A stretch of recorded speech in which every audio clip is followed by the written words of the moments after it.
여야는 어제 한덕수 총리 탄핵 심판 기각 결정이 윤 대통령 탄핵 심판 결과에도 영향을 미칠지 그 여부에 촉각을 곤두세우고 있습니다. 각자 대통령 탄핵 심판을 유리한 방향으로 해석하면서 막판 여론전에 당력을 집중하고 있습니다. 국회 취재기자 연결합니다. 손우정 기자. 네, 국회입니다. 먼저 국민의힘 분위기부터 짚어주시죠. 네, 국민의힘은 어제 한덕수 대통령 권한대행 탄핵 소추안을 기각한 헌법재판소의 판단에 고무된 분위기가 역력합니다. 물론 한 총리 사건과 별개의 사안이지만 대통령 탄핵 심판 역시 기각이나 각하 가능성이 커졌다는 기대감이 읽힙니다.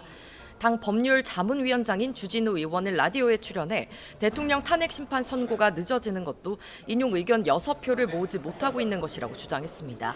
국민의힘 핵심 관계자 역시 헌법재판관이 만장일치보단 개별적으로 법리에 따라 판단하는 분위기로 보인다며 대통령 탄핵 심판에도 긍정적인 신호라고 해석했습니다.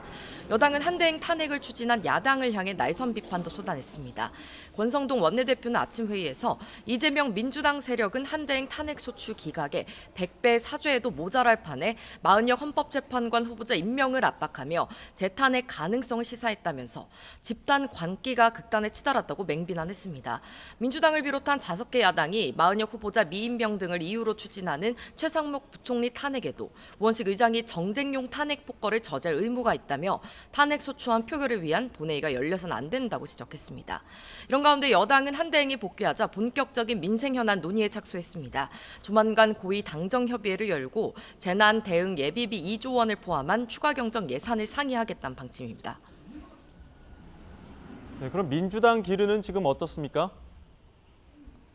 네, 민주당은 이틀째 서울 광화문 천막 당사에서 아침 회의를 열고 조속한 윤 대통령 탄핵 심판 선고를 거듭 촉구했습니다. 박찬대 원내대표는 원내대책회의에서 한대행 선고도 끝낸 만큼 내란 속에 윤 대통령 선고를 미룰 이유가 사라졌다며 헌재를 압박했습니다.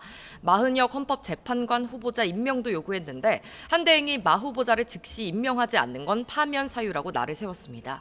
민주당 내부에선 한대행 탄핵 심판 기각은 예상했던 결과라며 대통령 탄핵 심판에 영향은 주지 않을 거라고 선을 긋는 분위기입니다.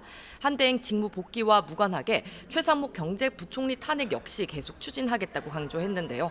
박성준 원내 수석 부대표는 라디오 인터뷰에서 헌재가 최대행이 마은혁 후보자를 임명하지 않는 건 위헌이라고 분명히 얘기했다며 행정부 권한대행의 위헌, 위법 행위에 국회가 책임을 물어야 한다고 말했습니다.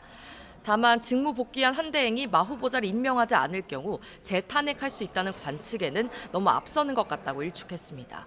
대통령 탄핵 심판 선고가 예상보다 미뤄지고 이재명 대표 공직선거법 위반 사건 2심까지 하루 앞으로 다가오자 당 내부적으로는 초조함이 커지는 기류도 읽힙니다. 급기야 일부 의원들은 헌재를 압박하기 위해 국회의원 총사퇴를 주장하기도 했는데 탄핵 정국이 장기화하면서 돌파구를 마련해야 한다는 목소리가 커지고 있습니다. 지금까지 국회에서 전해드렸습니다.